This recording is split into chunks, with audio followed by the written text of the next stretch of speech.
Friends, welcome to মিটুস lifestyle blog.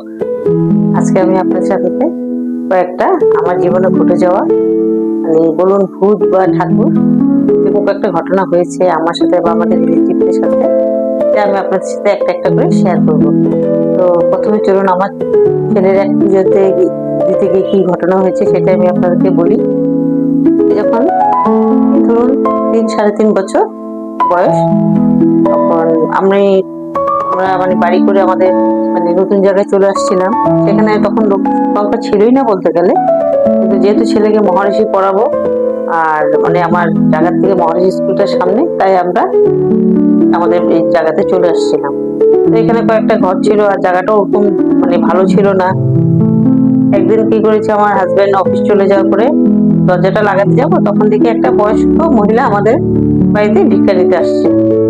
তখন ভিক্ষা দিলাম, উনি যাওয়ার সময় বলে গেল, মা এখন তো শ্রাবণ মাস, পারলে প্রত্যেক বছর শ্রাবণ মাসে শনিবারে তুমি তোমার ছেলের নামে মা গঙ্গার কাছে একটা পুজো দেবে। তখন দেখুন, যখন সন্তানের ব্যাপারে আসে তখন সবাই করে, এমন কিছু বলেনি যে বলছে নদীর মধ্যে একটু ফল দিও, একটা কলা দিও আর একটু ফুল টুল দিও, দুধ দিয়ে মা গঙ্গাকে একটু পুজো দেবে।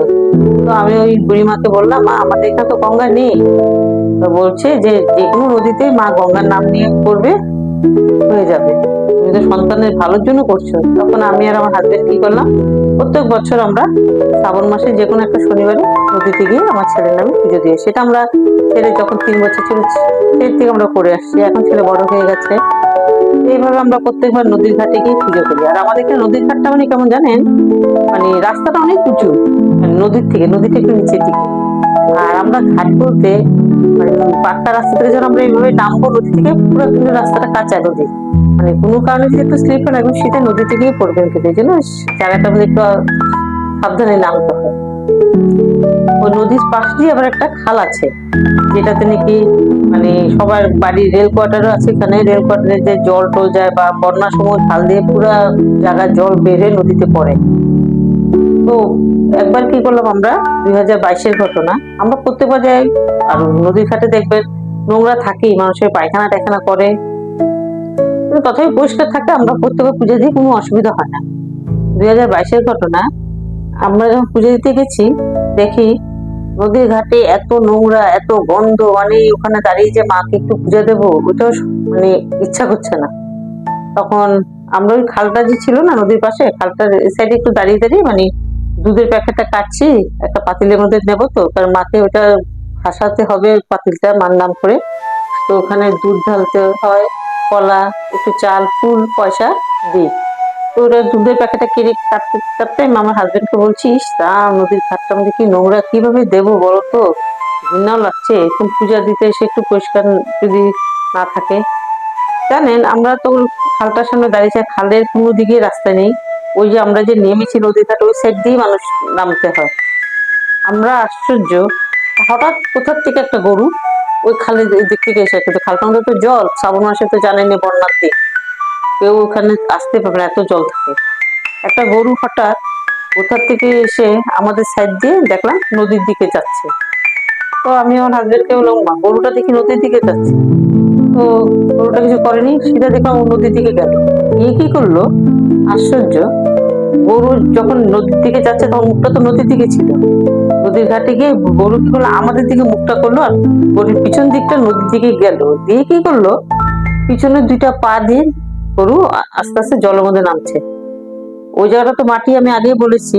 আর গরুটা কিন্তু যাচ্ছে যে দেবে, পা 2টা কিন্তু ভিতরে ঢুকে যাচ্ছে। আমি বলছি গরুটা কি করছে, তো ডুবে যাবে।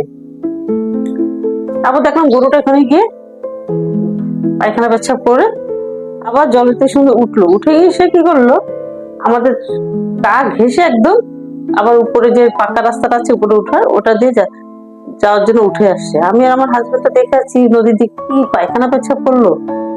তারপর ফিরে দেখি গরুটা নেই, কিন্তু ওই জায়গার থেকে মেন আমাদের যে রাস্তাটা আছে উঠতে 5-10 মিনিট লাগে, ওর টাইমে লাগলো, কোথায় হাওয়া হয়ে গেল গরুটা।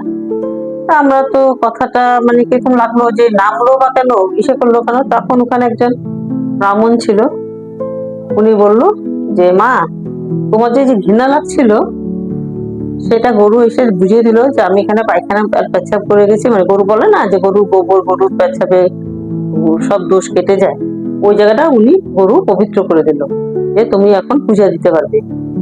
তো আমরা তো পুজো দিয়ে আসলাম। তারপরে ঘটনাটা আমি সবাইকে বললাম, আমাদের রিলেটিভ সবাই এই একই কথাই বললো যে সেই জায়গাটা গরুটা ঠাকুরের উদ্দেশ্যে এসে মানে জায়গাটাকে পবিত্র করে দিল। হয়তো আপনাদের কাছে এটা আমার গল্প তো না, এটা অ্যাকচুয়ালি আমার সত্যি হয়েছে, তাই আমি আপনাদের সাথে শেয়ার করলাম। যদি আমার এই সত্য ঘটনাটা আপনাদের পছন্দ হয়ে থাকে তাহলে প্লিজ লাইক শেয়ার সাবস্ক্রাইব আর কমেন্টস করবেন। আবার আমার জীবনে আরো অনেক ঘটনা ঘটেছে, আমি আবার আপনাদের সাথে পরে আরেকটা ঘটনা শেয়ার করবো।